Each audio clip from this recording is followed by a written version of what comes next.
ginawa po nila para maka-assume ng office si Senator Gatchalian, ginawa nila siyang pro tempore. Yan.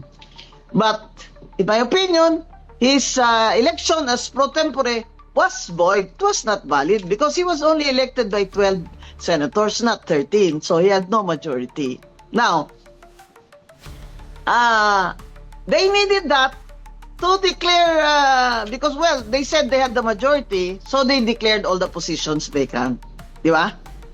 Kasi hindi ka naman nakakorum eh. You have to declare all positions vacant. Kailangan may quorum ka. Di ba?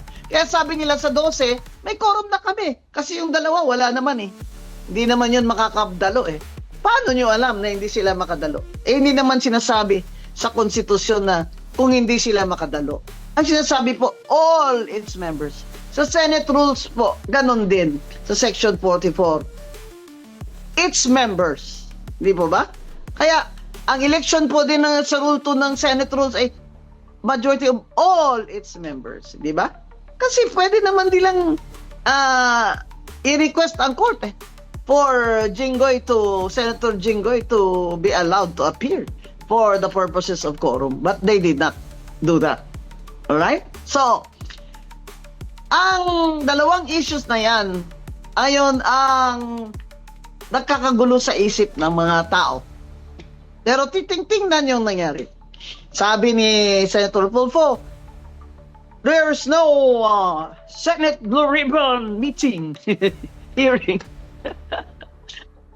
Pero tinuloy ni Senator Cayetano at ni Senate President Alan Cayetano at ni Senator Marcoleta ang Blue Ribbon hearing at dumalo ang mga witnesses. Now, all of those are on record. And the Senate President Cayetano administered the oath, and therefore their oath is valid. They cannot contest that because they are not even contesting that Alan Peter is the Senate President.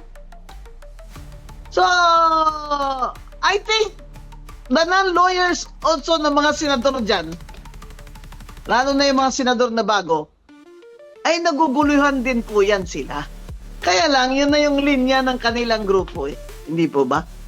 So, kahit po dumalo si Chis Escudero, his presence had no valid effect for the purpose of quorum and especially for the election of officers, especially Senator Gatchalian as pro tempore, who presided over their meeting. So therefore, my opinion is that meeting of the session of the hearing where Senator Gatchalian presided is also void. Ngayon, may nagsasabi ho, adi presume na yun na tama yung mga ginawa nila. Paano naman po tayo makapresume na tama yung mga ginawa nila? Eh, nasa Constitution po, napakaklaro. All its members. Sa rules of the Senate po, napakaklaro. All its members. O sabihin na natin, ibigay ko na sa inyo. I'll give you that for the purpose of argument. Na meron nga kayong quorum doon sa 22. O sabihin nyo na, si Bato kasi hindi naman pwedeng i-compel yan. Kasi hindi naman natin alam kung nasaan siya. O di sa 23, ano ba ang 50% plus 1 ng 23? Hindi ba 12.5? So, hindi pa rin majority ang 12 for the purpose of calling the quorum. Alright. Now, granting for the sake of argument again, I'll give you that. Na 12 lang ang quorum, ha? Granting ha, assuming lang, na 12 ang quorum. Sige, para mag-argue lang tayo. Kahit na po nagka-quorum sila sa 12, hindi sila maka-elect ng officers. Kasi wala po silang 13. Which, the rules of the Senate in Section 2 clearly states that to elect, they must have the vote. To be elected, you must have the vote of a majority of all its members. In statutory construction, this is very simple. The Constitution and the rules of the Senate is in plain language. There's no need to interpret it otherwise. There is certainly you cannot apply presumption of regularity.